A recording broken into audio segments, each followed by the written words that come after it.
तुम्ही कधी विचार केला आहे का की एखादा माणूस देवावर विश्वास का ठेवत नाही? तो हट्टी असतो किंवा विचार करणारा?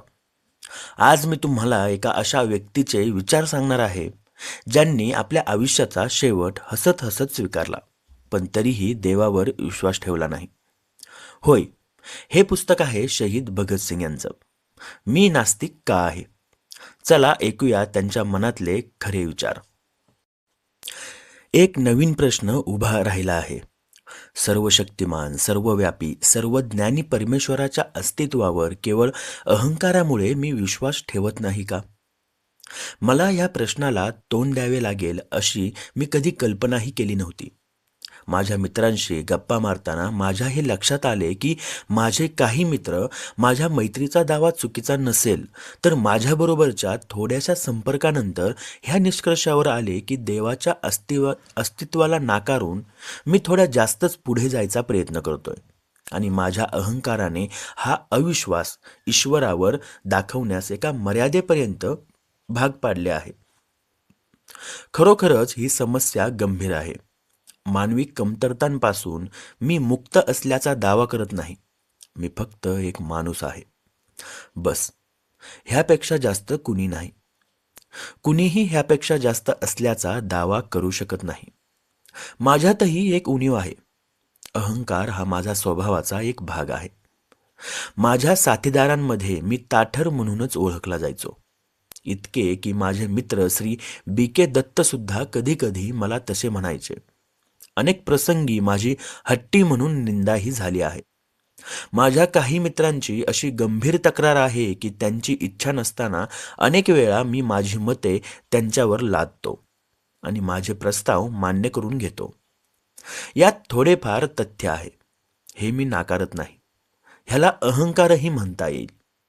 अन्य प्रचलित मतांच्या विरोधात जेव्हा स्वतःच्या मतांचा प्रश्न येतो तेव्हा निश्चितच मला स्वतःच्या मतांचा अभिमान आहे, पण तो वैयक्तिक नाही. तो स्वतःच्या मताचा न्याय्य अभिमान असू शकतो. त्याला अहंकार म्हणता येणार नाही.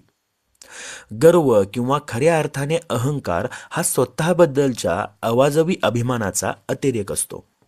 ह्या अवाजवी अभिमानानेच तर मला नास्तिकतेकडे वळवले नाही ना, की ह्या विषयावरील सखोल अभ्यासाने आणि खूप चिंतन केल्यानंतर मी देवावरच्या अविश्वासापर्यंत आलो. ह्या प्रश्नाचीच मी इथे चर्चा करू इच्छितो. पण सर्वप्रथम मला हे स्पष्ट करावेसे वाटते की स्वाभिमान आणि अहंकार या दोन वेगवेगळ्या गोष्टी आहेत. पहिली गोष्ट ही आहे की वृथाभिमान किंवा अहंकार हा व्यक्तीला देवावर विश्वास ठेवण्याच्या वाटेतील अडथळा कसा काय ठरू शकतो, हे मला समजलेले नाही. प्रत्यक्षात माझ्या अंगात गुण नसताना किंवा माझी लायकी नसताना मला यश प्राप्त झाले असेल तर मी एखाद्या थोर व्यक्तीची थोरवी नाकारू शकतो, इथेपर्यंत समजू शकते. पण ज्याचा देवावर विश्वास आहे अशी व्यक्ती स्वतःच्या अहंकारामुळे त्यावर विश्वास ठेवणे बंद करेल, हे कसे शक्य? दोनच शक्यता आहेत. एक तर माणूस आपल्याला देवाचा प्रतिस्पर्धी समजेल किंवा तो स्वतःलाच देव मानेल. ह्या दोन्ही परिस्थितींमध्ये तो खरा नास्तिक होऊ शकत नाही. पहिल्या परिस्थितीत तो आपल्या प्रतिस्पर्ध्याचे अस्तित्व नाकारतच नाही आणि दुसऱ्या परिस्थितीतही तो निसर्गातल्या घडामोडींचे पडद्याआडून नियंत्रण करणाऱ्या शक्तीचे अस्तित्व मान्य करतो. तो स्वतःलाच सर्वश्रेष्ठ शक्ती समजतो की त्याच्या पलीकडे कुणी सर्वश्रेष्ठ शक्ती आहे हे आपल्याला दृष्टीने अजिबात महत्त्वाचे नाही. मूळ मुद्दा तर हा आहे की त्याचा विश्वास आहे. तो कुठल्याच प्रकारे नास्तिक नाही. तर मला हे म्हणायचे आहे की मी ह्यातल्या पहिल्या प्रकारातही मोडत नाही आणि दुसऱ्या प्रकारातही नाही. मी त्या सर्वश्रेष्ठ ईश्वराचे अस्तित्वच मुळी नाकारतो. मी ते का नाकारतो हे नंतर पाहूया.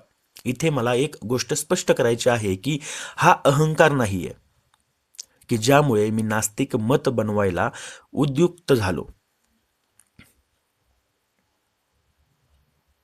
इथे मला एक गोष्ट स्पष्ट करायची आहे की हा अहंकार नाहीये की ज्यामुळे मी नास्तिक मत बनवायला उद्युक्त झालो. मी स्वतः ती श्रेष्ठ शक्ती नाही, की तिचा प्रतिस्पर्धी नाही, की अवतारही नाही. एक गोष्ट निश्चित आहे की मी ह्या विचारांकडे वळण्यास अहंकार कारणीभूत नाही. हा आरोप खोडून काढण्यासाठी चला सत्य परिस्थिती काय आहे ते पडताळून पाहू. माझ्या ह्या मित्रांच्या मते दिल्ली बॉम्ब प्रकरण आणि लाहोर कट प्रकरणांमध्ये मला जे अनावश्यक यश मिळाले, कदाचित त्यामुळे माझा अहंकार वाढला. हे बरोबर आहे की हेही तपासून पाहूया.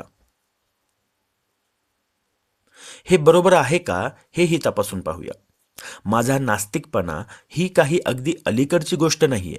मी जेव्हा कुठलीही प्रसिद्धी नसलेला तरुण होतो व माझे हे वरील मित्र जेव्हा मला ओळखतही नव्हते, तेव्हापासूनच मी ईश्वरावर विश्वास करणे सोडून दिले होते. नास्तिकतेकडे वळवू शकेल असा गैरवाजवी अहंकार किमान एक कॉलेजचा विद्यार्थी तरी बाळगू शकत नाही. काही प्राध्यापकांचा मी आवडता विद्यार्थी होतो, तर अन्य काही जणांचा नावडता. पण मी कधी खूप कष्टाळू किंवा अभ्यासू विद्यार्थी नव्हतो. अहंकाराच्या भावनेत अडकण्याची तर संधीच कधी मिळाली नाही. मी तर लाजाळू बुजऱ्या वृत्तीचा मुलगा होतो, ज्याच्यात भविष्याबद्दल थोडी निराशावादी प्रवृत्ती होती. आणि त्या काळात मी पूर्णपणे नास्तिक नव्हतो. ज्यांच्या प्रभावाखाली मी वाढलो ते माझे वडील सनातनी आर्य समाजी होते. एक आर्य समाजी बाकी काहीही असो पण नास्तिक नसतो. माझे प्राथमिक शिक्षण पूर्ण झाल्यानंतर मी लाहोरच्या DAV शाळेत प्रवेश घेतला. त्यानंतर एक पूर्ण वर्ष त्यांच्या वसतिगृहात राहिलो. तिथे सकाळ संध्याकाळच्या प्रार्थनेव्यतिरिक्त मी तासनतास गायत्री मंत्रांचे पठण करत असे. त्या काळात मी पूर्णपणे भाविक होतो. नंतर मी माझ्या वडिलांबरोबर राहायला सुरुवात केली. सनातनी धार्मिक मतांबाबतीत ते उदारमतवादी आहेत. स्वातंत्र्यासाठी आयुष्य वेचण्याची प्रेरणा मला त्यांच्याच शिकवणीतून मिळाली. पण ते नास्तिक नाहीत. त्यांचा ईश्वरावर दृढ विश्वास आहे. मला रोज प्रार्थना म्हणण्यास ते प्रोत्साहित करत असत. अशा प्रकारे माझे पालन पोषण झाले. असहकार चळवळीच्या वेळी मी नॅशनल कॉलेजमध्ये प्रवेश घेतला.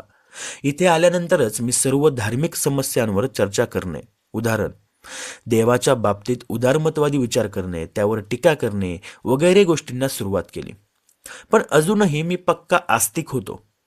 जरी शीख किंवा अन्य धर्मातील पौराणिक गोष्टी आणि मतांवर माझा विश्वास बसला नव्हता, तरी त्यावेळेपर्यंत मी केस न कापता ते लांबच ठेवत होतो. पण देवाच्या अस्तित्वावर माझा पक्का विश्वास होता. पुढे मी क्रांतिकारी पक्षाशी जोडला गेलो. तिथे गेल्यावर सगळ्यात पहिल्यांदा ज्या नेत्यांच्या संपर्कात आलो त्यांचा देवावर अजिबात विश्वास नसून सुद्धा देव नाकारण्याची त्यांची हिंमत नव्हती. देवाविषयी मी जिद्दीने प्रश्न विचारत राहिल्यानंतर ते म्हणायचे, जेव्हा इच्छा होईल तेव्हा पूजा करत जा. ही नास्तिकताच आहे, पण ती स्वीकारण्याचे धाडस नाहीये. दुसरे नेता ज्यांच्या संपर्कात मी आलो ते पक्के श्रद्धाळू होते. त्यांचे नाव आहे आदरणीय कॉम्रेड सच्चिद्रनाथ सान्याल. सध्या ते काकोरी कट प्रकरणात जन्मठेपेची शिक्षा भोगत आहेत. बंदी जीवन, तुरुंगातील जीवन ह्या त्यांच्या सुप्रसिद्ध व एकमेव पुस्तकात पहिल्या पानापासूनच ईश्वराचे गुणगान केले आहे. या सुंदर पुस्तकाच्या दुसऱ्या भागात शेवटच्या पानावर वेदांताच्या कारणामुळे ईश्वराचे प्रशंसा करताना त्यांनी केलेल्या स्तुतिसुमनांचा वर्षाव हा त्यांच्या अजब विचारांचा भाग आहे.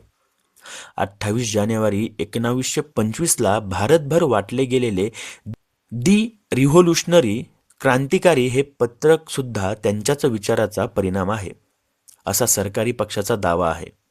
अशा प्रकारच्या गुप्त कामांमध्ये कोणताही प्रमुख नेता निसंशयपणे स्वतःला पसंत असलेले आपलेच विचार मांडतो. बाकी कार्यकर्त्यांना त्याविषयी मतभेद असले तरी आपली सहमती दाखवावी लागते. त्या पत्रकामध्ये एक संपूर्ण परिच्छेद सर्वशक्तिमान देवाची कार्य आणि लीला ह्याने भरलेला होता. हा सर्व गूढवादी आहे. मला जे म्हणायचे आहे ते हे की ईश्वराचा अविश्वास ही कल्पना क्रांतिकारी पक्षात सुद्धा रुजलेली नव्हती. काकोरीच्या प्रसिद्ध 4ही शहीदांनी आपले शेवटचे दिवस भजन प्रार्थना ह्यामध्ये घालवले होते. रामप्रसाद बिस्मिल्ल एक सनातनी आर्य समाजी होते. समाजवाद आणि साम्यवादाच्या क्षेत्रात खूप अभ्यास असूनही राजन लहिरी हे उपनिषदे व गीतेतील श्लोक पठन करण्याची आपली इच्छा आवरू शकले नाहीत. मी त्यांच्यातील एकच व्यक्ती पाहिली जिने कधीच प्रार्थना केली नाही आणि ते म्हणत असत, तत्वज्ञान माणसातील दुबळेपणा किंवा त्याच्या ज्ञानाची मर्यादा ह्यांची निष्पत्ती आहे. तेही आज आजन्म कारावासाची शिक्षा भोगत आहेत. पण त्यांनीही कधी देवाच्या अस्तित्वाला नाकारण्याची हिंमत दाखवली नाही.